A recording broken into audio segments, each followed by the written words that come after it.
네, 안녕하세요. 만나서 반갑습니다. 저는 아까 지금 막 소개받은 박유미라고 합니다. 근데 저에 대한 이야기를 1차적으로 우리 강호숙 박사님이 강의하시면서, 그러니까 소개하시면서 좀 말씀하셨다고 하더라고요.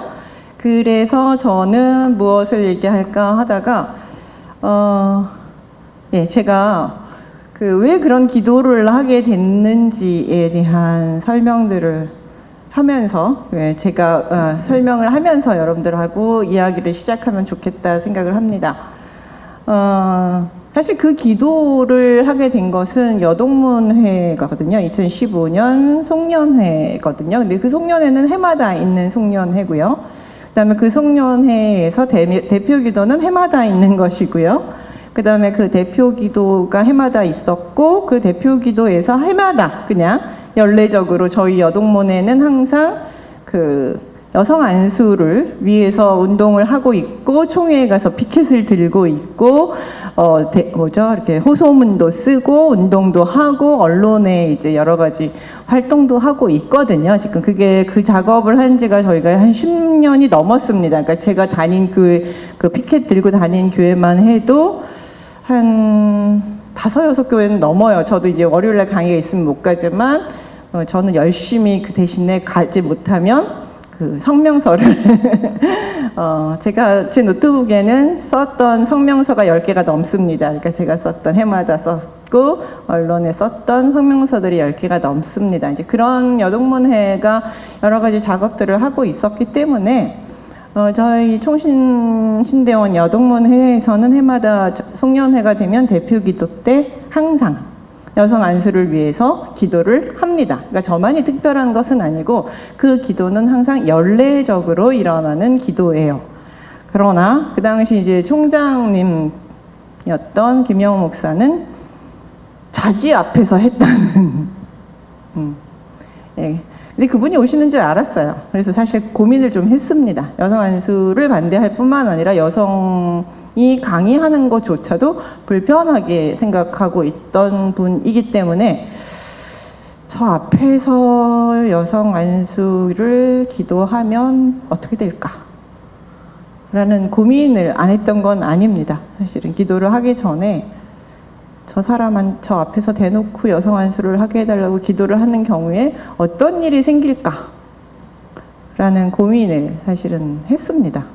고민을 안 하면 그게 이상하죠. 그 사람이 어떤 사람인지 뻔히 알고 있는 마당에. 왜냐하면 제가 2016년에 그런 일이 15년 송년회 때 그런 일이 있었지만 그 전부터 총신에서 오랫동안 강의를 제가 2007년에 박사학위를 받았고요. 총신에서 2007년부터 총신신대원에서 쭉 시간 강사로 강의를 했습니다. 강의를 쭉 해왔는데 그때 이제 총신신대원에서 강의를 하게 된 저가 첫 번째는 아닌데 제가 처음 강의할 때는 제가 유일한 여성 강사였습니다. 유일한 여성 강사로 이제 시작을 했는데 강의를 주면서 여성이기 때문에 전공 과목은 강의를 할 수가 없고 선택 과목만 강의를 해라 이렇게 얘기가 됐어요. 전공 과목은 왜 안 되느냐? 여자는 남자한테 가르치지 말라.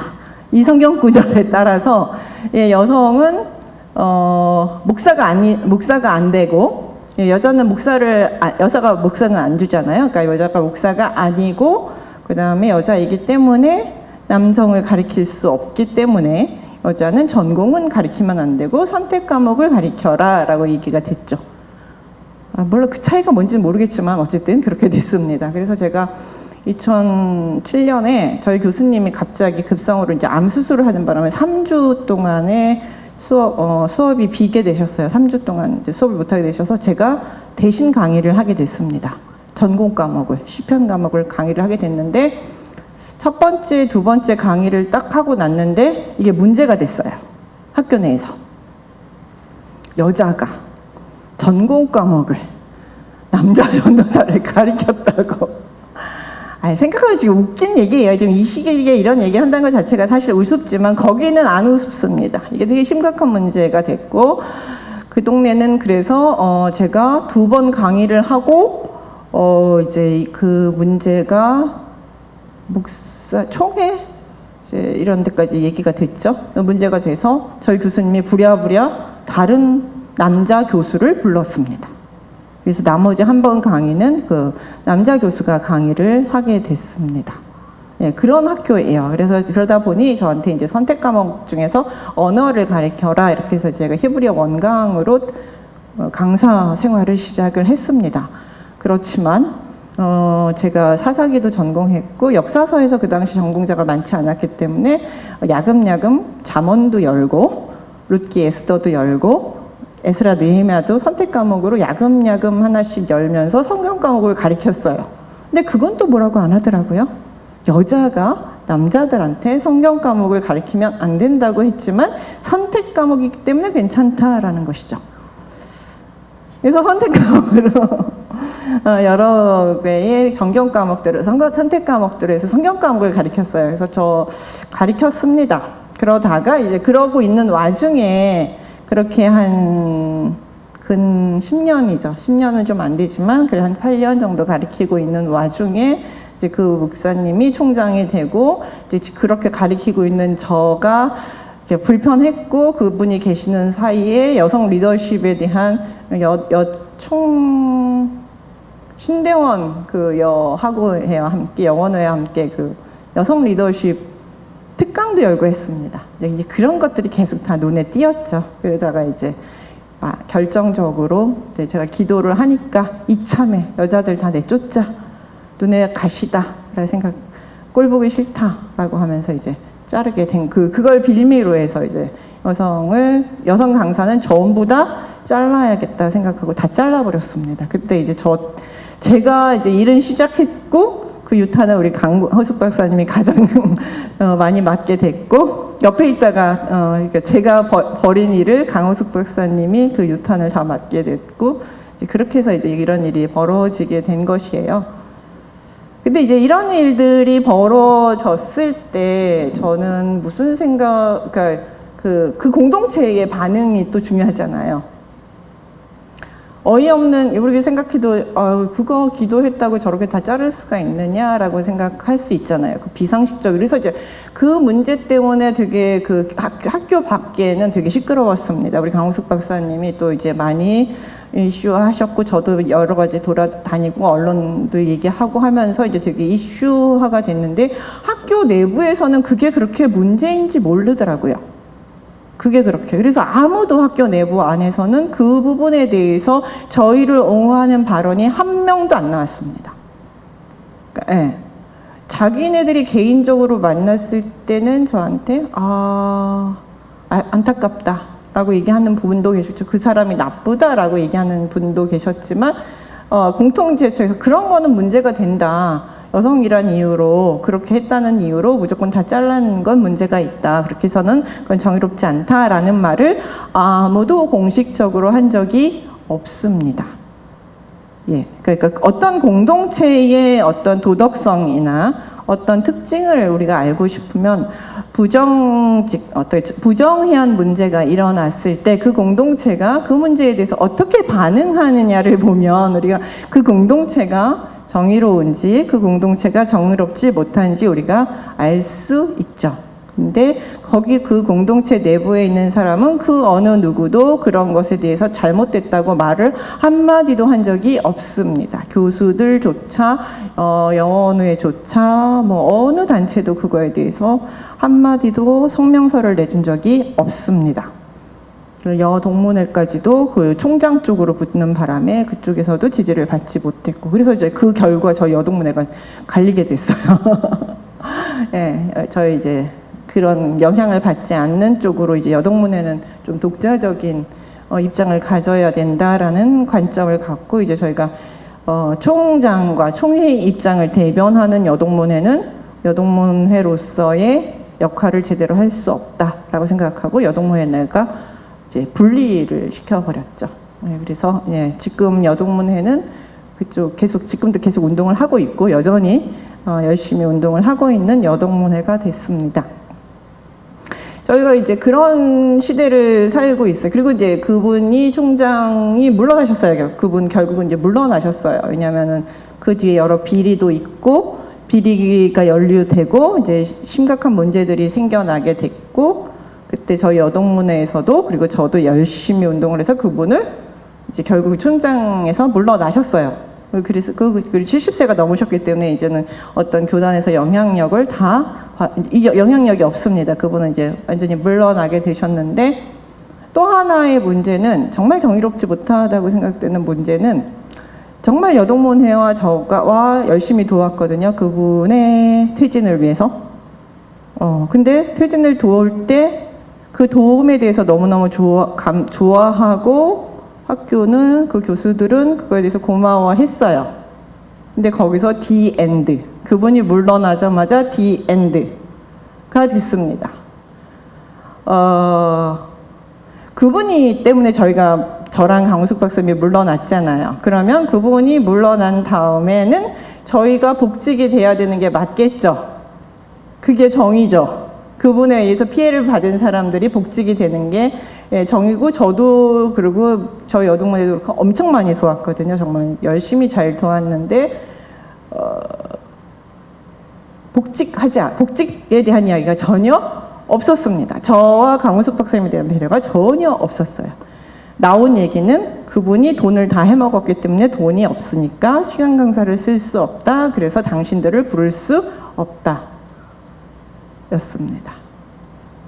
네, 그러니까 이게 2번 정도 저희가 강하게, 첫 번째는 그런 이유로 이제 한 사람의 불의라고 얘기할 수 있겠지만, 두 번째의 문제는 개인의 불의라고 볼 수 없는 어떤 집단의 이기적인 어떤 집단의 그 성격 때문에 저희가 이제 다시는 총신에 발을 디딜 수 없게, 그래서 이제 강의를 할 수 없게 되었던 것이 없습니다. 물론 그렇다고 해서 못 산 건 아니에요. 그렇지만 이제 그 사실들, 정의롭지 못했던 그 공동체들의 모습은 저희들을 어떻게 대하느냐, 그 태도를 통해서 그 공동체가 얼마나 정의롭지 못한지, 본인들이 정의롭다고 외쳤던 그 공동체가 사실은 가장 약한 자에 대해서는 자신들이 약자라고만 얘기했지만 그보다 더 약한 사람들에 대해서는 전혀 배려하지 않는, 그래서 그 사람이 최강자가 물러났을 때, 자신들이 강자로 자리를 잡았을 때 자신들보다 더 약한 자들의 배려는 여전히 없었다라는 것을 저희들이 이제 확인하게 됐습니다. 그런 과정들을 제가 이제 겪으면서 이제 총신과는 더 이상 이제 강의하지 않게 됐는데, 아이러니한 거는 우리 학생들은 가끔 와요. 여학생들이 와가지고, 교수님 이런 여성 문제, 학교 내에서 여성 문제가 터진다거나 아니면 여성 문제가 이제 관심이 있다거나 이러면은 교회 학교 내에서 아무도 상담할 분들이 없어요 하면서 이제 저희한테 와서 또 도움을 요청하기도 합니다. 그러니까 저는 관심을 끊었는데 그쪽에서는 계속 관심을 갖고 요청을 하기도 하니 또 때때로 가서 이야기를 해주기도 하고 특강을 하기도 했습니다. 왜냐하면 우리 학생들을 도와야 하니까요. 거기에 또 여학생들이 있고 도와야 될 사람들이 있어서 가끔 가서 돕기는 했습니다. 그런 어떤 뭐라 그럴까요? 그런 과정들을 겪으면서 여성이기 때문에 겪어야 하는, 진짜 딱 여성이기 때문에 겪어야 하는 그런 불합리함들을 이제 겪어가면서 저는 제가 처음부터 여성신학, 여성적 관점 뭐 이런 것들에 관심이 있었던 것은 아니었는데 제가 신학을 처음 시작할 때는 저는 성경이 좋아서 시작했어요. 성경 공부를 하고 싶어서 시작했어요. 저보러 누군가가 너 여성신학 하려고 여기 왔느냐, 신학교 왔느냐고 물었을 때 제가 신대원 처음 입학했을 때 아니요, 저는 성경이 구약이 좋아서 왔지 여성신학은 전혀 생각도 안 합니다. 여성신학을 왜 해요? 뭐 여성신학이 특별한가요? 이러면서 저는 신학을 시작을 했습니다. 그러나 제가 총신에서 신학을 계속하고 이런 여러 가지 일들을 겪고 제가 박사과정 공부하고 논문 쓰는 과정 속에서 이곳이 성경 해석부터 시작해서 실제적인 여러 가지 일들 속에서 여성을 정말로 많이 차별하는 곳이구나. 그리고 여성 차별뿐만 아니라 그 차별의 배경에는 성경 해석이 있고 여성 차별에는 그 논리적 근거가 있어야 되잖아요. 논리적 근거 없이 차별하지는 않습니다. 다 성경적, 본인들도 다 성경적이라고 얘기를 해요. 그래서 성경적 근거를 가지고 차별을 하고 있고, 그 차별을 왜 어떻게 하느냐, 그럼 그 성경적 근거가 뭐냐라고 했을 때 보면 남성적 관점에서 성경을 해석한다는 것이죠. 예, 그래서 이제 그 해석 관점들을 그것들을 이제 발견하면서 그러면 남성 관점이 아닌, 그리고 그리고 이제 또 하나 총신의 해석의 약점이라고 볼 수 있는 것도 그 남성적 관점 중에 하나는 여성 안수를 반대하기 위해서 여성을 열등하게 해석할 수밖에 없는 딜레마가 있습니다. 왜냐하면 여성 안수가 왜 안 돼요? 그러면은 여성은 이래서 안 돼요. 그래서 뭐 바울 얘기를 하지만 바울 얘기를 또 설명하다 보면은 결국에 가서는 여성의 열등성, 여성은 열등해서 안 된다라고 말할 수밖에 없습니다. 논리가. 왜냐하면은 여자는 잠잠하라. 왜 잠잠해야 되느냐? 여자는 왜 잠잠해야 되는지 설명해야 되잖아요. 바울이 말했으니까? 이렇게 한마디로 해석할 수 있는 게 아니잖아요. 바울이 말했으니까? 바울의 말이 절대적이냐? 그게 진짜 영원 불변의, 절대 변할 수 없는 영원 불변의 언어냐라고 했을 때 아니다. 그 주변 언어들은 주변 구절들은 머리에 수건을 쓰는 문제, 뭐 이런 거, 뭐 남자들 싸우는 문제, 막 이런 거, 기도할 때 좀 정숙하게 기도하느냐, 이런 문제들 가지고 하거든요. 그러니까 그런 것들은 그 당시 고린도 교회 상황 속에서 나온 이야기들이다. 이런 해석들을 쭉 하고 있으니까 여성이 잠잠해야 된다든지 권위 있게 가르치면 안 된다든지 이런 것들, 뭐 집에 가서 남편한테 배워야 한다든지 이런 것들은 전부 고린도 교회의 특수 상황 속에서 나온 것이라는 해석들을 이제 하게 되면서 여태까지는 그런 해석들을 안 하고 여성 본문은 절대적인 객관성, 그러니까 뭐죠? 여성 본문은 문자적 해석을 한 거고 남성 본문은 정황적, 상황적 해석을 해왔던 그런 뭐라 그럴까요?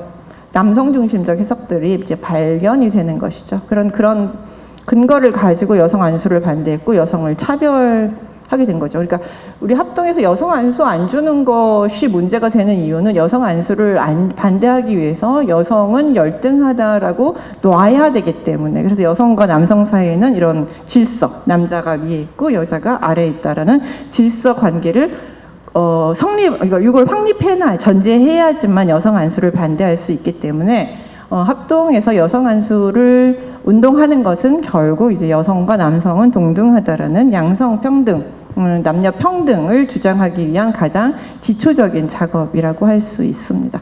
그런 일들을 제가 지금 계속 하고 있고요. 여동문회에서 계속 하고 있고, 저는 또 그것의 일환으로 성경으로 이제 그들이 주장하고 있는 것들이 과연 옳은가? 예, 과연 그 남성 총신에서 말하고 있는 그런 성경 해석이 과연 옳은가라고 이제 의문을 갖고 연구를 쭉 해오고 있습니다. 그래서 제가 올해 책 하나 썼어요. 그러니까 제가 그동안 쭉 논문 쓴 것들, 여성의 것들을 쭉 논문 쓰고 이렇게 책을 한 권 냈어요. 그래서 오늘 다시 만나는 구약 여성. 그래서 구약의 그동안 여성들에 대해서 가부장적으로 해석했던 것들을 좀 더 현대적 시각에서 요즘의 관점에서 남녀 평등적 관점에서 이제 다시 새롭게 여성들을 해석한 책이라고 볼 수 있습니다. 그래서 그렇게 이런 작업들을 통해서 우리 교단 안에서도 남녀 평등이 일어나고, 우리 교단뿐이 아닌 것 같아요. 이거는 근데 제가 보니까 나와서 총신 안 했을 때 총신만이 그러니까 합동만이 남녀 차별하는 정말 나쁜 교단이야 막 이랬는데, 이게 나오고 보니까요. 딴 교단도 마찬가지더라고요. 그래서 여성 박사들끼리 만나거나 뭐 여자 목사님들 만나면 우리 교단도 똑같아 뭐 이런 식으로 말씀하셔서 서로의 공감대를 많이 갖고 있습니다. 그런 과정 속에서 이제 이런 책들을 쓰고, 제가 이제 이런 남성 중심의 어떤 토대를 좀 깨고 여성과 남성이 평등하게 여성 관점으로 성경 읽음으로써 이제 좀 더 저울추가 이렇게 지금 기울어져 있잖아요, 남성 쪽으로. 그래서 이런 관점을 통해서 조금 이렇게 수평을 맞추는 그런 작업들을 제가 지금 하고 있습니다. 그래서 오늘 강의는요, 제가 이제 이 책에 썼는데, 이 책에 쓴 내용 중에서 미리암하고 미가를 이제 제가 둘을 선택했습니다. 뭘로 눌러야 되는 거죠? 네. 미리암하고 미가를 제가 이제 선택을 해서 여러분들에게 소개를 하고자 합니다. 이렇게 눌러야 되는 건가요? 네. 네네, 감사합니다. 네, 미리암에 대한 이야기를 미리암과 그다음에 미갈에 대한 이야기를 하려고 하는데요. 제가 여기서 이제 보면 파편화된 여성 다시 읽기라는 제목을 가지고 있습니다. 제 책에서는 사실 이 두 인물은 같은 카테고리에다 넣지 않고 미리암은 여성 지도자라는 카테고리에다 넣고 그다음에 미갈이라는 인물은 잊혀진 여성들 다시 읽기라는 주제를 가지고 이제 미갈에 대해서 썼는데요. 근데 이제 이 두 여성의 두 인물을 저는 다시 같은 이제 각각에서 빼내서 파편화된 여성 다시 읽기라는 카테고리로 집어넣습니다. 왜 이런 카테고리가 가능하느냐 하면 이제 사실 성경 카테고리로 넣고 이제 오늘 설명을 시작하려고 합니다. 근데 두 글을 읽기 전에 우리가 이제 성경 해석을 한다라고 할 때 이제 우리가 기본적으로 알아야 될 성경을 보면 여성적 관점에서 보는 이유를 먼저 설명을 하려고 합니다. 성경은 기본적으로 가부장적 성격을 가지고 있습니다. 성경 자체는. 왜냐하면 성경이 언제 기록됐어요? 3000년, BC 1000년경이라고 해도 지금으로부터 3000년경 정도이고요. BC 구약 같은 경우는 BC 1000년에서 BC 300년, 400년 이때 기록이 됐다고 치면 지금으로부터 3000년, 3000년, 2500년 전에 기록된 거잖아요. 그 시대는 가부장적인 사회죠. 남성 중심의 가부장적 사회. 지금보다 더 그래서 여성들에 대한 인권이라든지 여성은 남성의 소유로 아버지의 소유가 되든지 남편의 소유이든지 우리나라도 조선시대까지만 해도 어땠어요? 여성은 삼종지도 어려서는 아버지를 따르고 결혼해서는 남편을 따르고 남편이 죽으면 아들을 따라야 되는 남성에게 철저히 종속된 독립된 존재가 아니었던 시대를 살았던 것처럼 성경은 그런 시대에 기록이 됐다는 거죠. 그래서 성경은 그런 시대의 문화적 옷을 입고 성경이 하나님의 말씀을 품고 있습니다. 옷은 가부장적인 사회의 문화적인 옷을 입고 그 안에 하나님의 말씀이라는 진리를 품고 있다라는 것이죠. 그렇기 때문에 그런 배경 속에서 이제 성경이 기록되어 있다라는 것이죠. 그렇기 때문에 남성 인물을 중심으로 기록이 되어 있습니다. 성경이 남성 중심적 관점에서 기록이 되어 있고 그다음에 또 하나는 남성 중심으로 기록이 되어 있다라는 것이죠. 그래서 여러분들 성경 보시면 가장 두드려진 인물들 보면 주인공들이 다 남성이죠. 네, 그리고 여러분은 성경을 배울 때 누구에 대해서 배웠어요? 아브라함, 이삭, 야곱, 요셉, 그다음에 모세, 다윗, 사무엘 대부분 남성들을 배웠지 여성들 드보라라든지 미리암 그다음에 아비가일 뭐 긍정적인 여성들 이런 여성들 아니면 훌다라든지 뭐 이런 여성들에 대해서 배운 적이 있습니까? 지혜 여성 뭐 이런 거. 룻은 많이 들었을 거예요 아마. 좋은 며느리. 우리가 따라야 할 며느리상. 여성들이 별로 좋아하지 않는. 네, 룻에 대해서는 많이 배웠을 거라고 생각합니다. 네, 그것도 가부장적 해석이에요. 남성 중심의 해석이에요.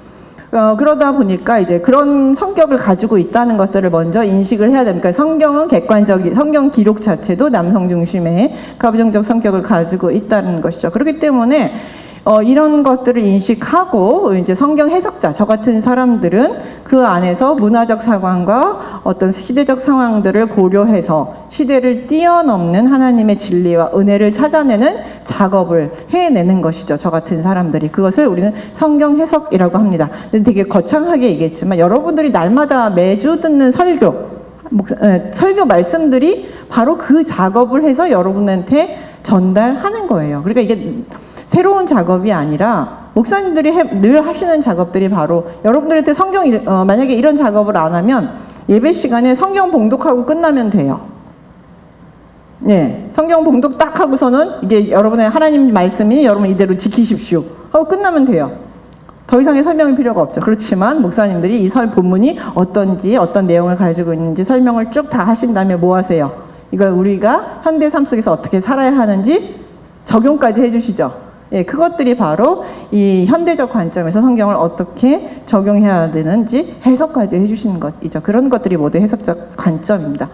근데 이제 성경을 해석하는 데 있어서도 가부장적 관점이 들어가요. 해석자들이 누구예요? 대부분 남성이죠.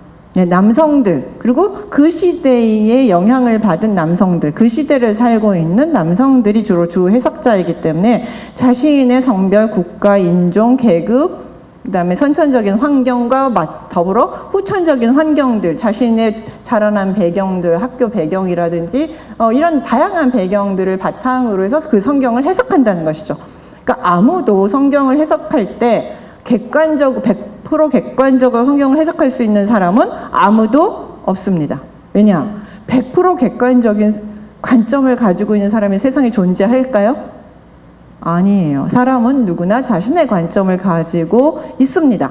그러니까 틀린 게 아니에요. 다른 거죠. 그리고 그것이 나쁜 게 아니에요. 그거는 인간이 가지고 있는 고유한 특징이자 한계이기도 합니다. 그래서 성경을 해석할 때는 그런 것들이 반영될 수밖에 없음을 먼저 인식을 해서 해야 됩니다. 근데 지금까지는 이런 남성의 해석들이 가장 권위적이고 객관적인 것으로 받아들여졌습니다. 예, 그래서 저희가 만약에 제가 여성 관점에서 성경을 했었거든요. 논문을 써서 이제 제출을 했는데 논문 평가에 뭐라고 써 있었냐면 너무 여성적 관점이다 라는 게 논문 평가에 나왔어요. 남자가 했겠죠? 그러니까 그 평가를 한 사람은 어떤 관점이에요? 너무 남성적 관점으로. 근데 남성들은 그 생각을 못하는 거예요. 자신의 관점이 너무 남성적 관점이라는 건 생각을 못하고 제 글에 대해서 너무 여성적 관점이다라는 평가를 내린 거죠. 왜냐? 자신들의 관점, 남성의 관점은 객관적이다라고 라는 착각에 빠져 있기 때문에 그런 해석들을 해왔습니다. 근데 이런 남성의 해석자의 관점도 하나의 관점일 수밖에 없다라는 것을 역사가 증명을 합니다. 제가 이제 하나의 예로 뭘 들었느냐면 하나님의 형상이라는 주제를 가지고 하나의 예를 들어보겠습니다. 하나님의 형상이라는 것은 창세기 1장 26절에서 28절에 보시면 하나님께서 우리의 형상을 따라 우리의 모양대로 우리가 사람을 만드는데 남자와 여자를 만들자라고 말씀하셨죠. 그래서 이제 이 구절에 따르면 여자와 남자 모두 하나님의 형상으로 지음을 받았습니다. 사실 이거는 너무 대단한 그 선언이에요. 왜냐하면 하나님의 형상이라는 것은 고대 근동 사회에 있어서 왕에게 주어진 호칭이에요. 왕만이 하나님의 형상이고 평민들은 하나님의 형상이 아닌 거예요. 그리고 왕인 남자만 이제 하나님의 형상인데 성경은 남녀 모두 하나님의 형상일 뿐만 아니라 남자와 여자 모두가 하나님의 형상이래요. 이거는 신분이 없다는 거예요. 왕만이 아니라 그냥 모든 인간이 다 하나님의 형상이라는 거예요. 사실은 이거는 고대 근동 사회에 있어서 신분제가 확실한 고대 근동 사회에서 있을 수 없는 선언입니다. 우리 기독교가 처음 우리 조선시대 조선 땅에 들어왔을 때 핍박받은 이유 중에 하나가 뭔지 아세요? 그 신분제를 흔들었기 때문이에요. 신분제, 양반, 중인, 그다음에 평민, 노예 이거를 흔들고 다 똑같다. 그리스도 안에서 다 동일한 사람이다라고 했기 때문에 되게 심각하게 받아들이고 특히 양반들이 이것을 받아들일 수 없었고 조선의 근간을 흔드는 아주 사악한 종교로 저희 평가를 받고 박해를 받았었던 거거든요. 근데 그렇게 조선시대를 흔드는 그 모든 사람이 평등하다는 것이 어디에 나와요? 창세기 1장, 그것도 언제 쓰여진 거예요? BC 1000년 이전에 쓰여진 거.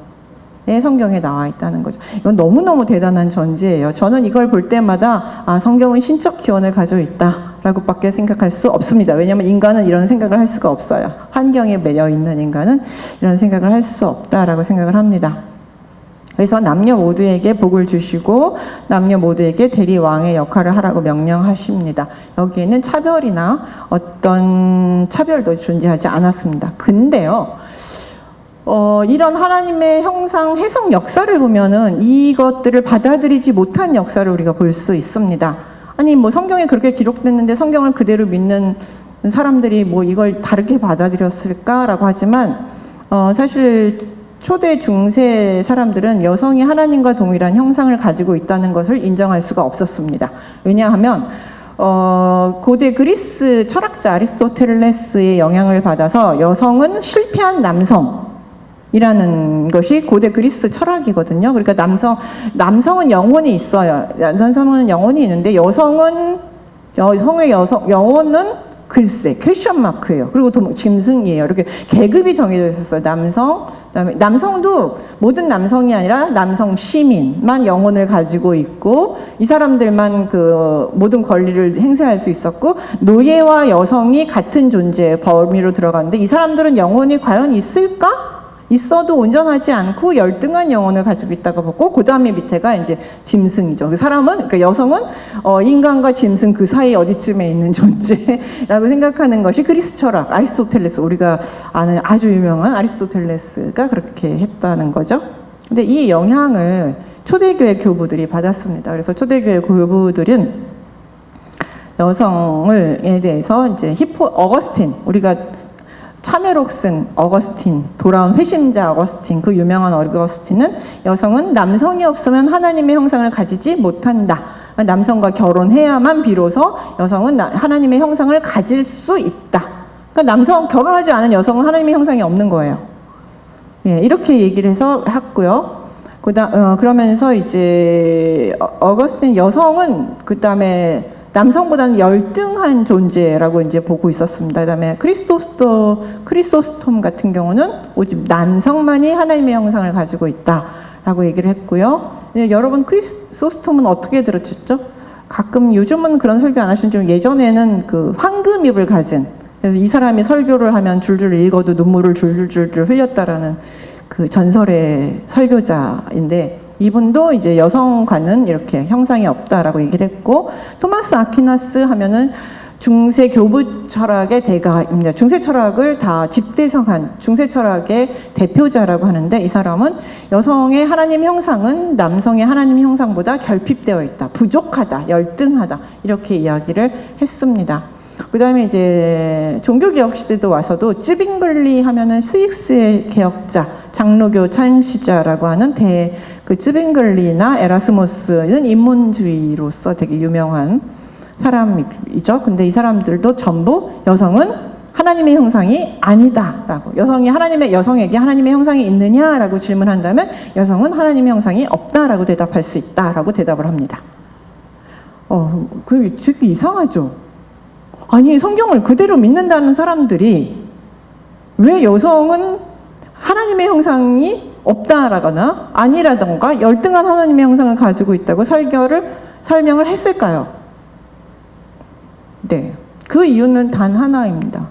그 당시 문화가 그랬습니다. 여성을 온전한 인간으로 보지 않는 문화의 영향을 받은 남성들이 이 본문을 해석할 때 본문을 있는 그대로 해석할 수 없었던 것이죠. 그들의 관점에서 성경을 해석할 수밖에 없었기 때문에 여성은 하나님의 형상이 온전하지 않다라고 해석할 수밖에 없었던 것이죠. 성경에 없지만 이게 바로 성경 해석인 거예요. 그러니까 제가 지금 여기서 쓴 사람들은 엄청 유명한 사람들이거든요. 우리 신학계에 거의 대가들만 제가 모아놨는데 그 당시 지금도 우리 개신교 아니면 기독교 신학을 집대성한 인물이라고 하는 사람들도 그 시대의 여성관, 그 시대의 가치관에서는 자유로울 수 없었다라는 것. 그래서 누구도 이런 관점에서 자유로울 수 없다라는 것. 그래서 누구도 객관적인 해석을 할 수 없다라는 것을 보여드리기 위해서 제가 이런 분들을 가지고 왔습니다. 칼빈 이렇게 해석하다가 남녀 모두 하나님의 형상을 가지고 있다는 것을 인정하기 시작한 거는 칼빈이에요. 종교개혁 칼빈은 남녀 모두 하나님의 형상을 가로 지어졌다라는 부분은 인정을 했습니다.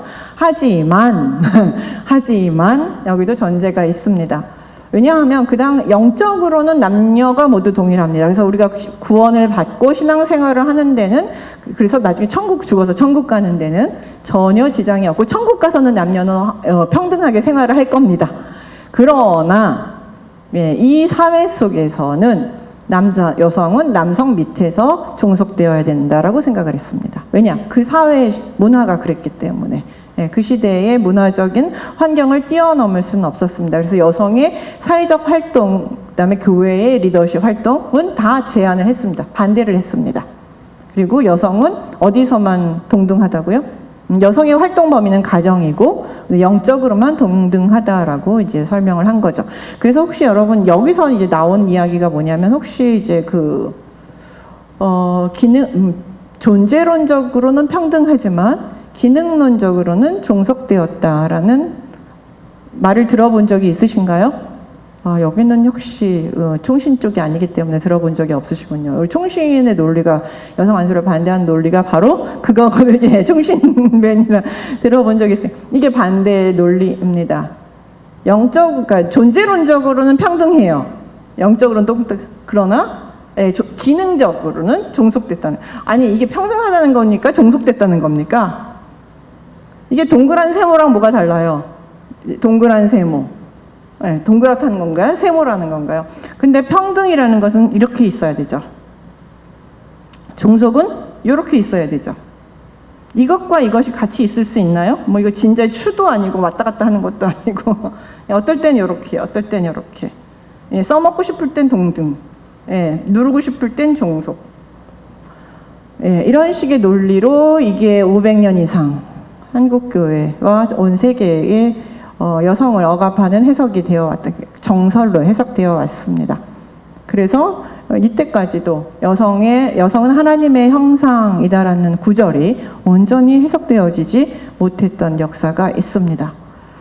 이러면서 이제 그러나 이제 여성 관점들이 이제 등장하게 되고, 페미니즘이라든지 여성 관점들을, 그리고 여성 해석자, 여성 신학자들이 등장하면서 그런 남성적 관점에 대해서 비판하기 시작했고, 여성은 영적으로나 사회적으로나 모든 면에 있어서 동등하다. 왜냐? 여성도 남성과 동등한 하나님의 형상을 가지고 있기 때문이다. 라고 주창을 하게 된 것이죠. 그 기독교 페미니즘은 어떻게 보면 여성도 남성과 동일한 하나님의 형상이다라는 주장에서 시작되었다고 볼 수 있습니다.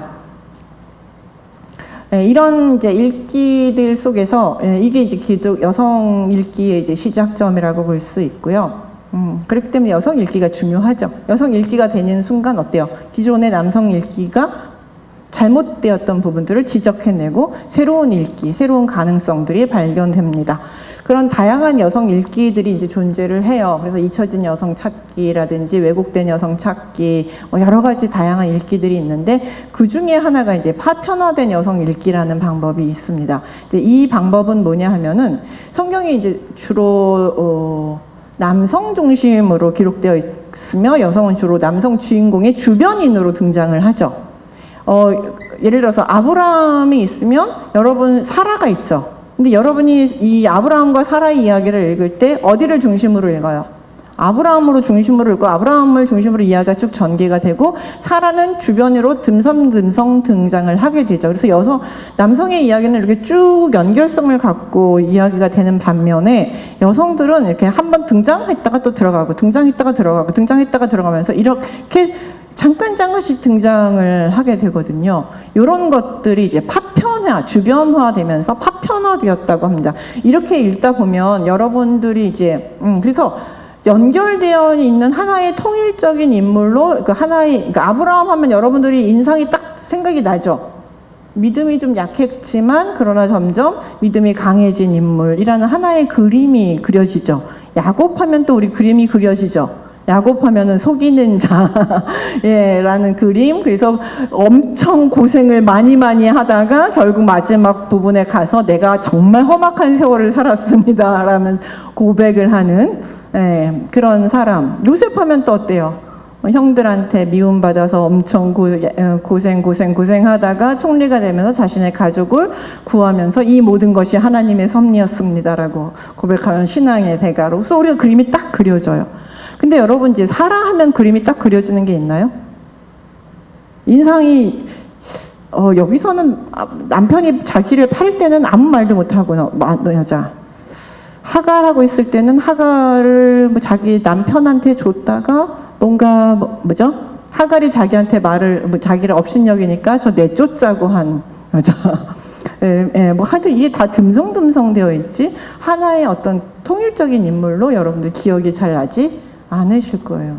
이게 이제 여성이 남성 주인공을 중심으로 성경이 기록되었기 때문에 여성들은 어떤 하나의 인물로 통일적으로 인상이 나오지 않는다는 거죠. 그렇게 인상이 나오는 인물이 바로 룻기의 룻하고요. 에스더서의 에스더죠. 네, 그런 경우를 제외하고는 거의, 그리고 드보라도 이제 있는데, 드보라도 앞에 나오고 중간에 나오고 이렇게 해서 좀 끊어지게 나오기 때문에, 그렇기 때문에 이런 기록 방식들 때문에 여성 인물을 통일성 있게 읽는 것이 어렵고, 어떤 이제 이렇게 되다 보니까 단편적 읽기를 해요. 그리고 어떤 하나의 사건만 강조를 해요. 그러니까 여러 사건이 있었지만 딱 하나의 사건만 강조되면서 인물의 업적들이 축소가 됩니다.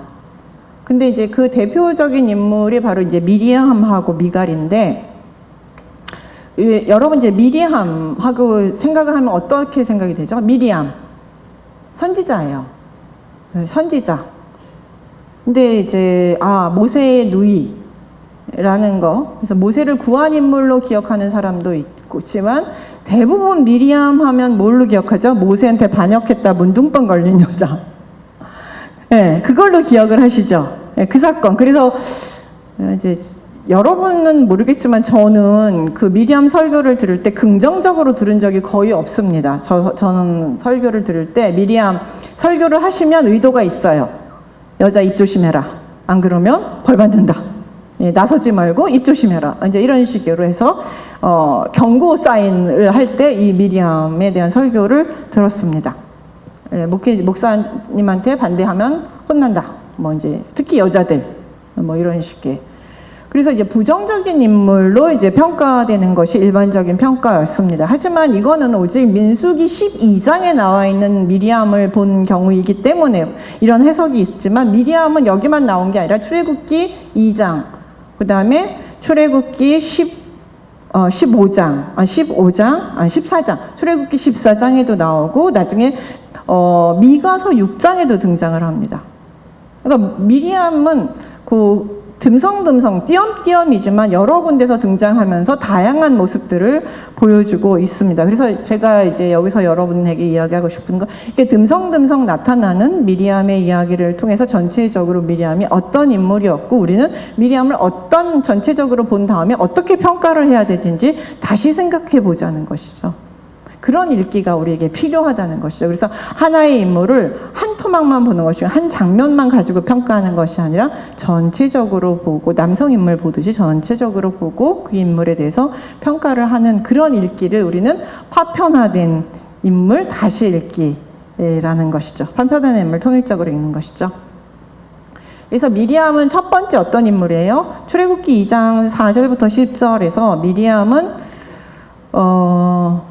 근데 미리암이라는 인물은 이름은 출애굽기 15장 20절에서 처음이 나와요. 그녀는 여선지자이며 아론의 누이로 소개가 되고 있습니다. 거기서 아론의 누이 선지자 미리암, 그래서 선지자 미리암이고 아론의 누이로 출애굽기 14장에서 소개가 되고 있습니다.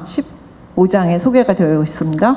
지금 미리암에 대한 최초 소개는 그가 여선지자라고 소개가 되어 있습니다. 그리고 그 다음은 이제 아론의 누이 이렇게 소개가 되고 있는데 이렇게 이제 아론의 누이라고 소개되는 것을 보면은 아마 출애굽기 2장에 나타나 있는 우리는 이제 거기서 출애굽기 2장에 나타난 모세의 누나가 이 미리암이구나라고 생각을 할 수 있습니다. 왜냐하면은 그 형제 중에서 여자 형제는 미리암 하나만 소개가 되고 있거든요. 족보에서. 그래서 출애굽기 2장 4절에서 10절에 등장하는 모세의 누이가 바로 이 미리암이었구나라고 우리가 알 수가 있습니다. 왜냐하면 역대기에서 아므람의 자녀는 아론과 모세와 미리암 이렇게 소개가 되어 있기 때문에 그렇습니다.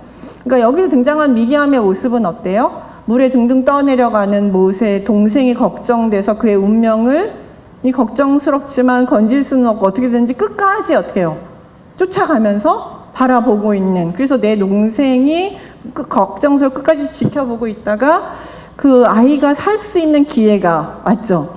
공주가 우는 아이 이렇게 들쳐서 바구니를 꺼냈고 아이를 보고 우는데 뭔가 낌새가 어때요? 불쌍해 보이는 듯한 눈치를 딱 채죠. 불쌍하게 여겼더라라고 이제 쓰여 있습니다. 근데 미리암은 그 모든 과정을 잘 보고 있다가 좀 공주님이 우리 동생을 좀 어여삐 불쌍하게 여기는 것 같구나라는 생각을 하는 순간 바로 뛰쳐나가서 네, 유모를 구해오리까 라고 바로 뛰쳐나가요.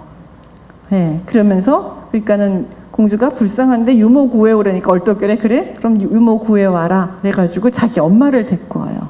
그래서 어떻게 해요? 미리암 덕분에 모세는 다시 엄마 품으로 돌아갈 수 있게 됩니다. 그러니까 구한 건 공주이지만 사실 모세가 다시 엄마 품에서 자랄 수 있게 그 결정적인 역할을 한 거, 아주 위험천만하지만 그럼에도 불구하고 아주 핵심적인 역할을 한 것은 바로 미리암이었다는 것이죠. 이것에 대해서 이제 어떤 학자는 결국 모세 구원 사건의 절정이다. 이 부분이 바로 모세 구원 사건의, 그러니까 공주가 모세를 구한 것이 절정이 아니라 미리암이 이렇게 딱 튀어나와서 자기 엄마를 데려온 것이 구원의 절정 사건이었다라고 이야기를 합니다.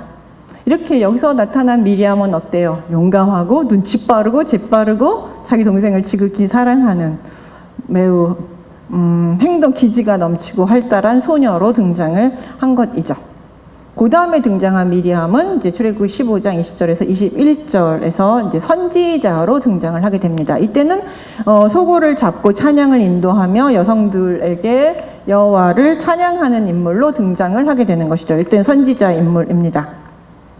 이 찬양은 언제예요? 그러니까 그 홍해 사건 바로 직후죠. 그러니까 하나님이 애굽의 철병거들을 홍해에다 집어넣고 홍해로 완전히 쓸어버리는 그 사건이 일어나자마자 미리암은 여자들을 이끌고 소고하고 춤추면서 여호와를 찬양하면서 나타나죠. 그래서 말과 그 말탄자를 다 물에 집어 던지셨다. 여호와를 찬양한다 하면서 등장한 것이 바로 미리암입니다. 그래서 여기서 미리암의 찬양은 그러니까 여호와의 구원을 본 인간의 격렬한 첫 반응이에요. 여호와를 이렇게 직접적으로 대고 찬양한 것은 이 미리암의 찬양이 처음이에요. 그리고 선지자로서 인간의 역할은, 선지자의 역할은 이렇게 하나님을 찬양하는 것이라는 것을 잘 보여준 찬양이라고 할 수 있습니다. 근데 이제 미리암의 찬양은요, 그 뒤에 나오는 다른 여성들의 찬양과는 좀 다릅니다. 이때는 여호와께서 하신 일을 보고 여호와를 찬양했습니다. 근데 뒤에 나오는 여성들은 어때요? 만약에 여성들은 예를 들어서 이제 입다의 딸 같은 경우는 아버지가 승전을 했기 때문에 그것을 축하하기 위해서 찬양하면서 나오고 있고, 다윗이 이제 승전을 했을 경우에는 이스라엘 사람들이 사울이 죽인 자는 천천히요, 다윗이 죽인 자는 만만이다라고 얘기하면서 그 다윗이나 사울을 칭송하기 위해서 노래를 불렀지만 미리암은 하나님을 칭송하고 찬양합니다. 이게 바로 선지자의 역할이에요. 그래서 역대기에서 보시면은 그 찬양자를 다른 말로 선지자라고 표현을 합니다. 그러니까 어떻게 보면은 그 성가대의 기원이 바로 이 미리암이라고 교회 성가대의 기원을 미리암이라고 할 수 있고요. 역대기에서는 이 찬양가들을 선지자라고 이야기를 합니다.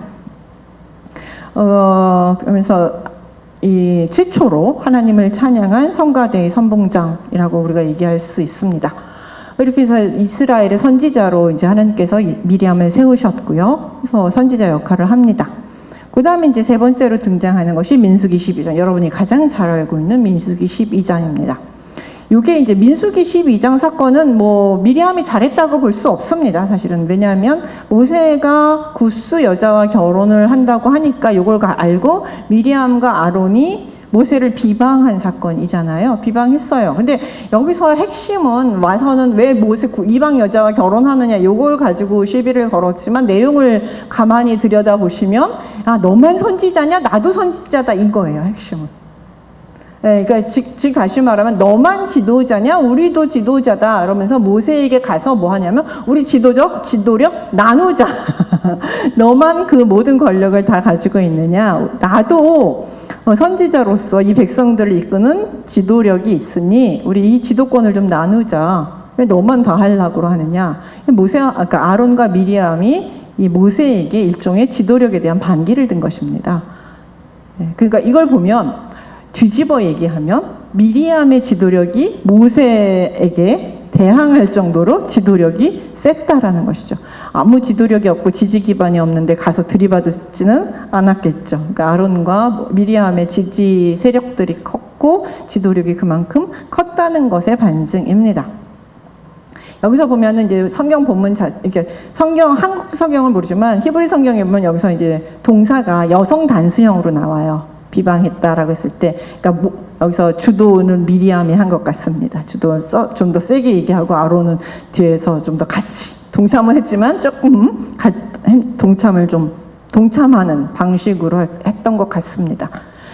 이에 대해서 이제 모세는 여기에 대해서 반박을 못 합니다. 근데 누가 이걸 대변해 주시냐면 하나님이 대변을 해주세요. 직접 나타나셔가지고 그것들 다 와라, 모여라 이렇게 해가지고 하나님이 모세는 내가 너네들한테 꿈이나 어떤 이상으로 계시를 하지만 약간 간접적인 방법, 꿈이나 이상 같은 환상 이런 것들은 좀 간접적인 계시 방법으로 너희들한테는 계시를 하지만 모세한테는 내가 얼굴 대하면서 말로 직접 한다. 너네들에게 계시하는 방식과 모세에게 계시하는 방식은 방식 자체가 틀리다. 나는 모세의 지도력을 모세를 난 특별한 사람이라고 생각한다라고 하나님께서 모세의 지도력을 확실하게 확고하게 알려주셨어요. 네. 이러면서 하나님께서 모세를 특별한 종이라고 지지를 해주셨어요. 그래서 사실 모세는 여호와의 특별한 종입니다. 이전에도 모세 같은 사람이 없었고, 이후에도 모세 같은 사람이 없는 특별한 종이라고 천명을 하셨죠. 그러면서 여호와께서 진노하시고 그 벌로 미리암이 나병에 걸립니다. 근데 여기서 이제는 아론과 미리암이 전부 반박을 했는데, 미리암만 나병에 걸렸다는 거죠. 그래서 이제 항상 우리가 비난을 받습니다. 근데 이제 여기서 11절, 우리는 성경을 좀 꼼꼼히 읽을 필요가 있습니다. 미리암이 나병에 걸리자마자 미리암은 그 공동체에서 쫓겨납니다. 나병에 걸리는 순간 부정한 상태가 돼요. 부정한 상태가 되는 순간 공동체 안에 있을 수가 없어서 공동체 밖으로 나가야 됩니다. 그렇게 되니까 누가 이 사태에 대해서 나서냐면 아론이에요. 그러면서 아론이 뭐라고 그 모세에게 얘기하냐면 우리가 어리석은 일을 하여 죄를 지었으니 청컨대 그 벌을 우리에게 돌리지 마소서라고 얘기해요.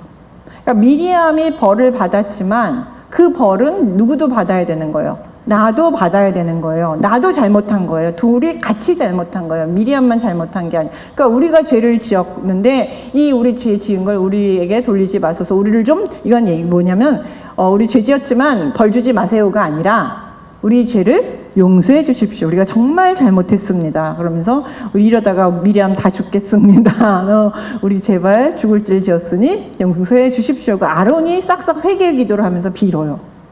그럼 뭐예요? 이건 공동체죠. 미리암과 아론은 서로 공동체예요. 같이 잘못했고 같이 벌을 받는다고 생각을 한 거죠. 그럼 왜 미리암은 벌을 받고 아론은 벌을 받지 않았을까요? 이건 아론의 지위 때문에 그렇습니다. 아론은 특별한 지위를 가지고 있었어요. 뭐였냐면 대제사장이라는 지위를 가지고 있었죠. 이때가 민수기 때니까 레위기 지나서 민수기죠. 그러니까 이미 대제사장으로 세움을 받은 상태예요. 대제사장은 무슨 일을 했느냐 하면 제사를 지내는 일을 했죠. 날마다 여호와 앞에 제사를 지내야 하고 모든 제의를 관장해야 되는 그런 특별한 임무를 가지고 있었어요. 근데 문둥병 걸리면 어떻게 돼요? 정결하지 부정한 상태가 됩니다. 부정한 상태가 되면 집 밖으로 쫓겨나야 돼요. 그러면 대제사장이 없어졌어요. 그럼 어떻게 돼요? 제사를 지낼 수가 없어요. 제사 제도가 제대로 진행이 안 됩니다. 그러니까 하나님께서 누구를 대표로 벌을 주셨냐면 제사 제도는 그대로 진행이 될 수 있도록 미리암에게 대표로 벌을 주시고 그 다음에 아론은 그게 나한테도 내려진 벌인 줄 알고 같이 회개 기도를 한 것이죠. 그러니까 미리암만 잘못해서 벌을 받은 게 아니라 그 제사 지기 때문에 아론은 벌에서 면제가 됐지만, 특별히 면제가 됐지만 아론에게도 똑같이 벌이 내린 것과 동일한 상황입니다. 그러니까 아론이 그렇게 싹싹 빌고 잘못했다고 회개를 하는 것이죠. 그러니까 우리는 근데 여기서 이야기가 끝나면 안 됩니다. 그래서 벌을 받았다, 그래서 쫓겨났다, 우리는 여기서 이야기를 끝내고 말 조심해라 이렇게 끝내요. 그러나 이 사건은 그렇게 끝나지 않습니다. 모세가 이 사건에 대해서 하나님께 기도를 합니다.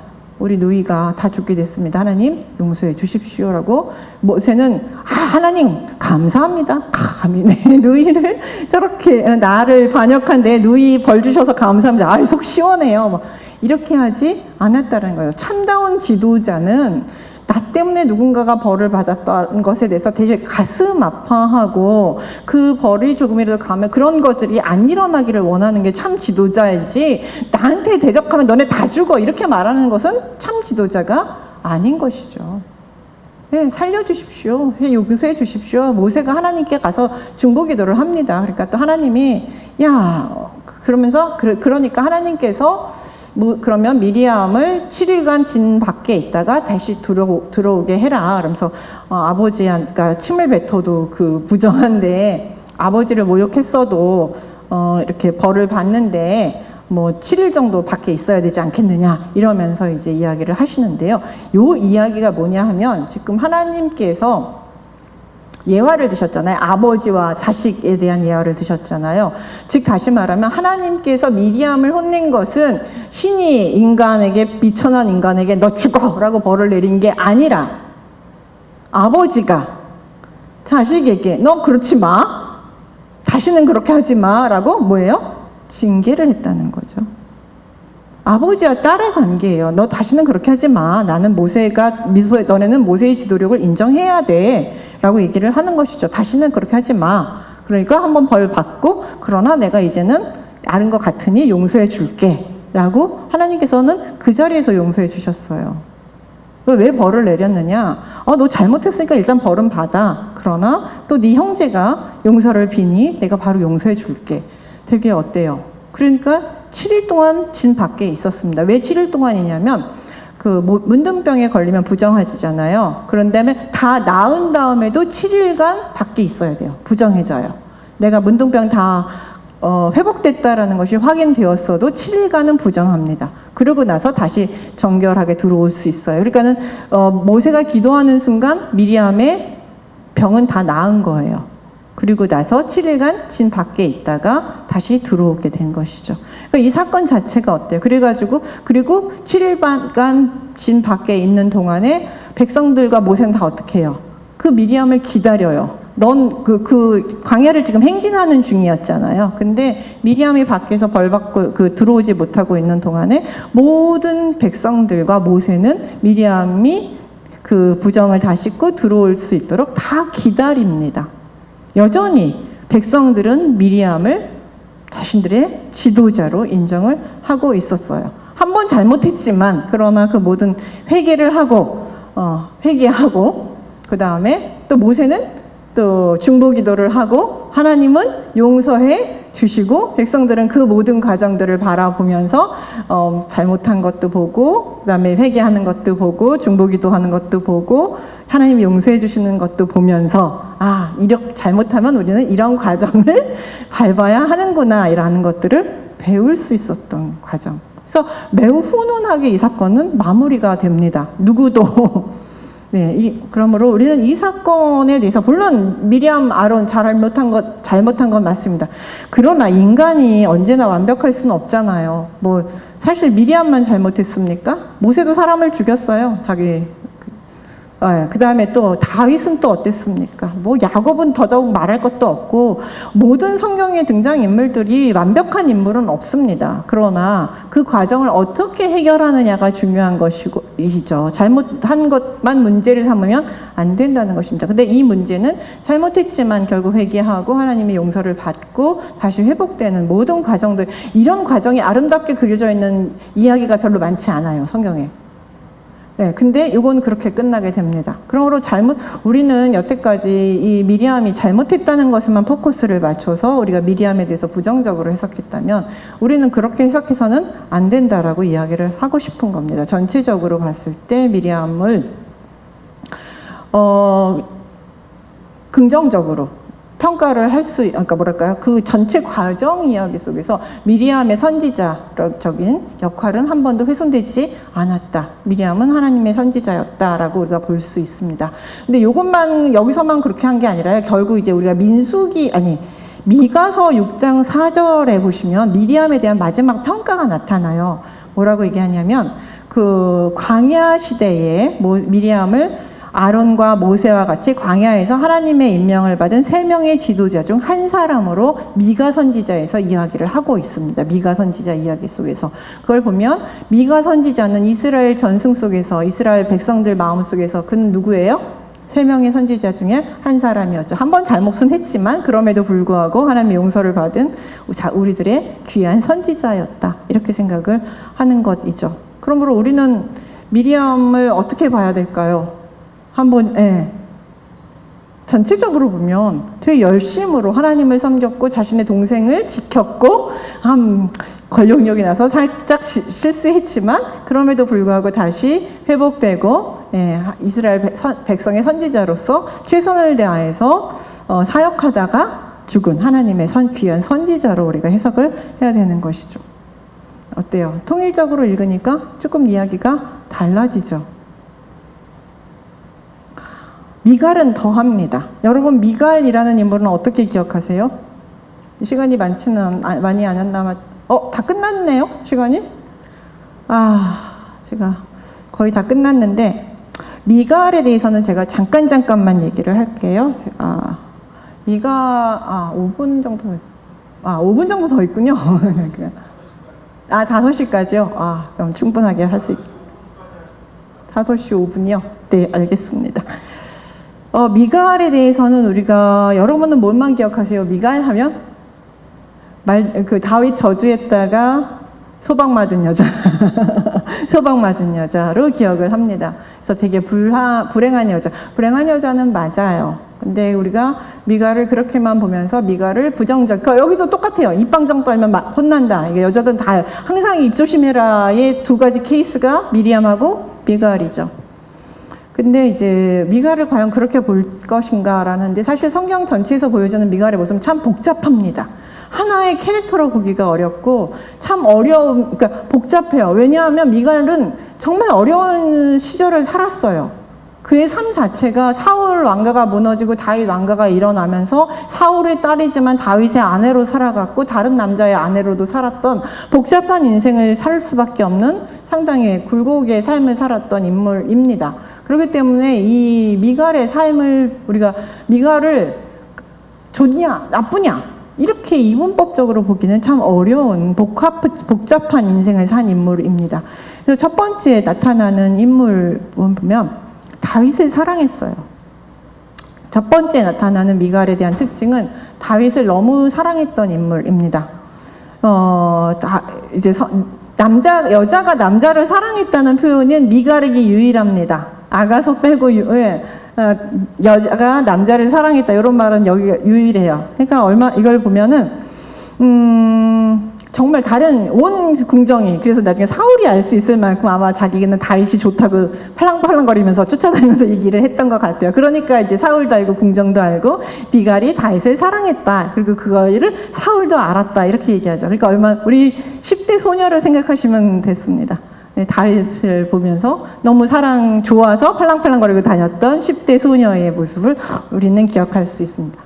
그래서 발랄한 소녀였죠. 솔직하고. 근데 이런 미갈의 솔직한 사랑에 대해서 반응하는 남성들의 모습은 좀 달랐습니다. 아버지 사울은 이런 미갈의 사랑을 뭐 하려고 했어요? 이용하려고 했죠. 이걸 다윗을 죽일 수 있는 하나의 꼬투리로 삼으려고, 그러니까 뭐라 그럴까요? 이렇게 근거를 삼으려고 했고, 또한 다윗은 어땠습니까? 다윗은 한 번도 미갈을 사랑했다는 말이 없습니다. 다윗의 성경을 가만히 읽어보시면 다윗이 요나단을 사랑했다는 말은 있습니다. 그러나 다윗이 미갈을 사랑했다는 말은 한 번도 나오지 않습니다. 오직 미갈만 다윗을 사랑했다는 표현이 나옵니다. 이렇게 사랑했다라고 얘기하는, 그래서 다윗은 뭐 어떻게 하냐면 이런 미갈의 사랑에 대해서 사위가 되라고 얘기할 때 뭐 사위가 되지 뭐 이번에는 블레셋 사람의 표피 100개만 가지면 네가 내 사위가 될 수 있다라고 얘기했을 때 그럼 내가 다윗의 사위가 되겠습니다. 블레셋 표피 100개 정도는 내가 충분히 가져올 수 있을 것 같다고 해서 블레셋 사람의 표피 200개를 가져옴으로써 사울의 사위가 됩니다.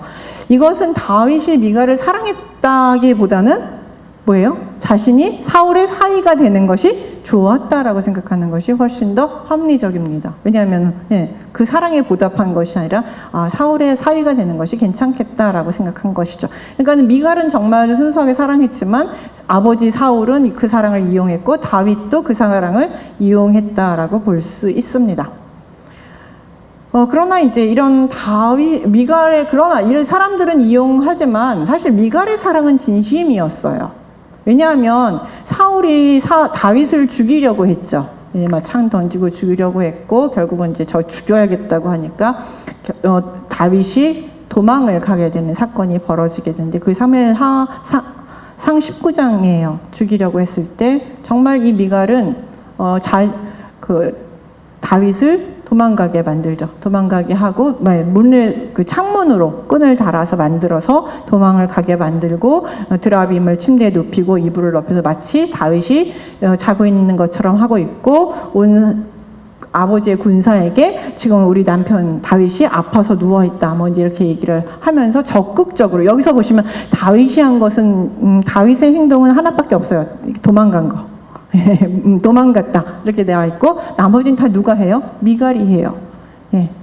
사람을 응대하는 것도 미갈이 하고 숨기는 것도 미갈이 하고 끈을 매다는 것도 미갈이 하고 다 미갈이 적극적으로 정말 자기 사랑하는 남편을 살리기 위해서 최선을 다하는 모습을 보여줍니다. 그때 미갈은 정말로 사랑했어요.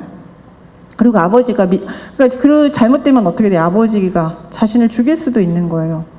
분노하면 죽일 수도 있잖아요. 그러니까 그래서 살아남기 위해서 미갈은 아버지가 너 왜 그렇게 했느냐 그랬을 때 다윗이 나를 협박해서 내가 어쩔 수 없이 그 다윗을 살려줄 수밖에 없어 도망가게 만들 수밖에 없었다라고 하면서 변명하면서 자신도 살아남고 이제 다윗도 살리는 그런 행동을 한 것이죠. 그러니까 되게 용감했어요. 다윗을 살리는 데 진심이었고 사랑했습니다.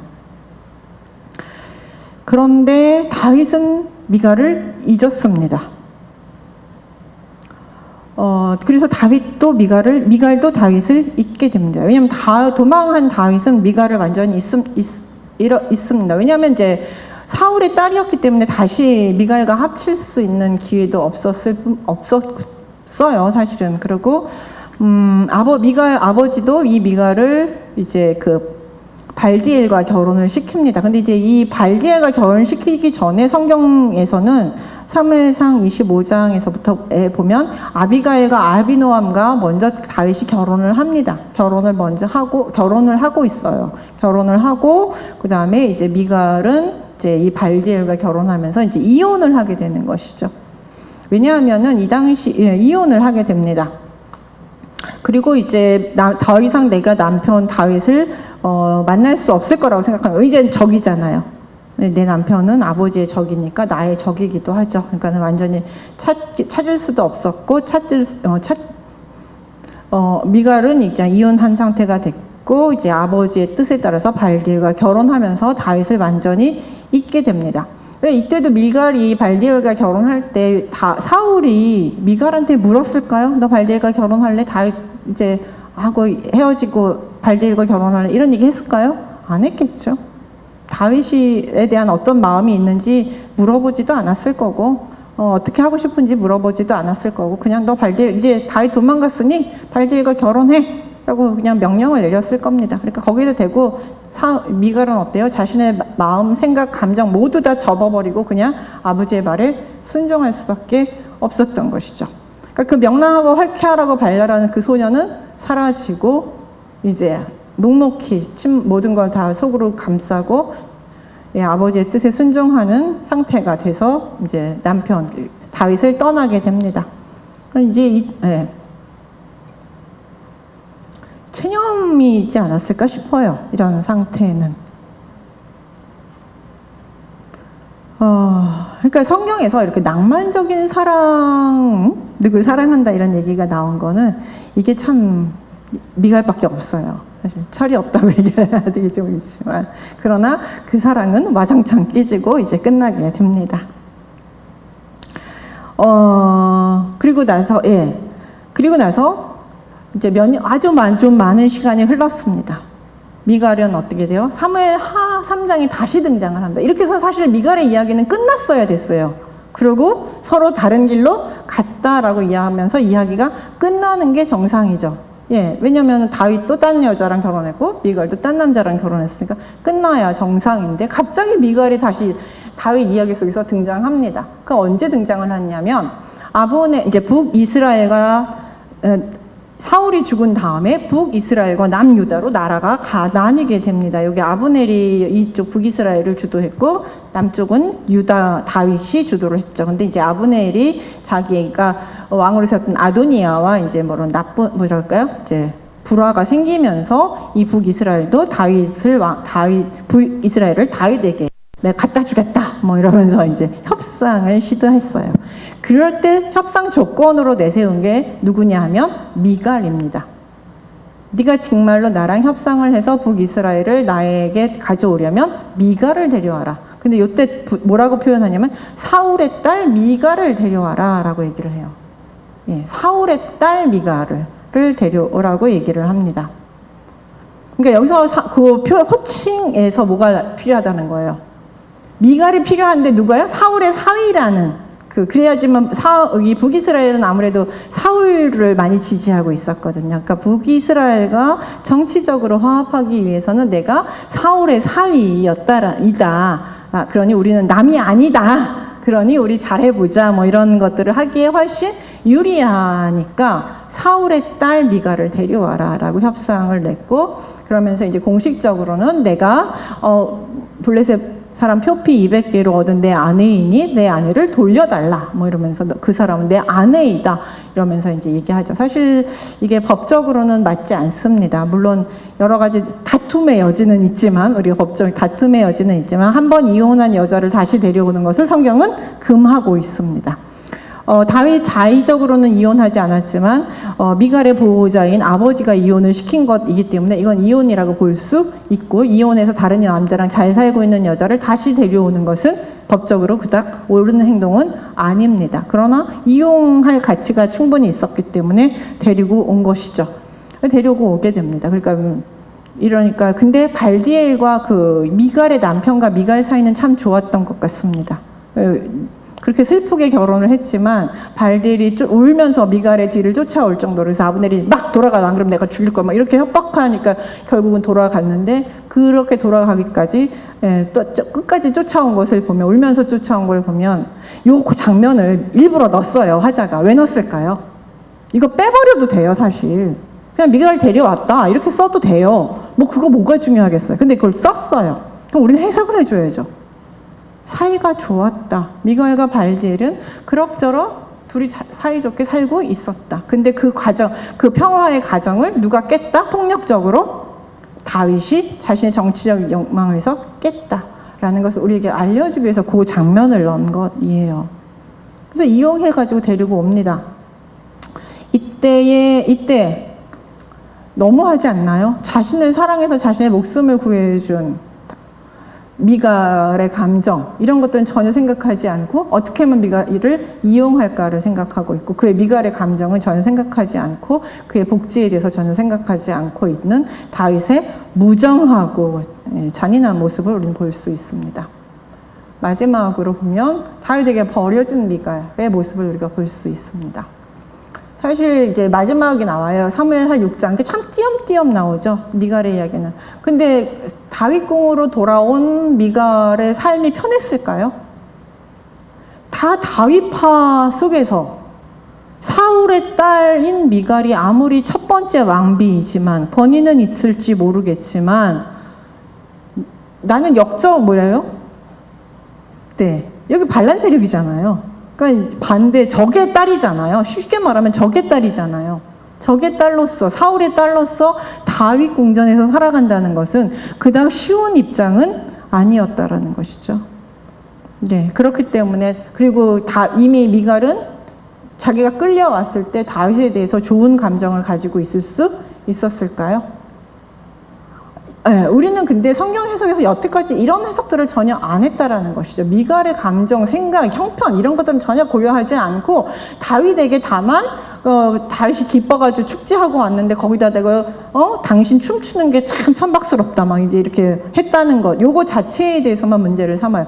물론 그 말 자체를 말 자체가 잘 됐다는 것은 아닙니다. 물론 잘못된 말이에요. 뭐 좋은 말은 아닙니다. 그럼 왜 미갈이 그런 말을 했을지에 대해서 우리는 생각을 해봐야 된다는 것이죠.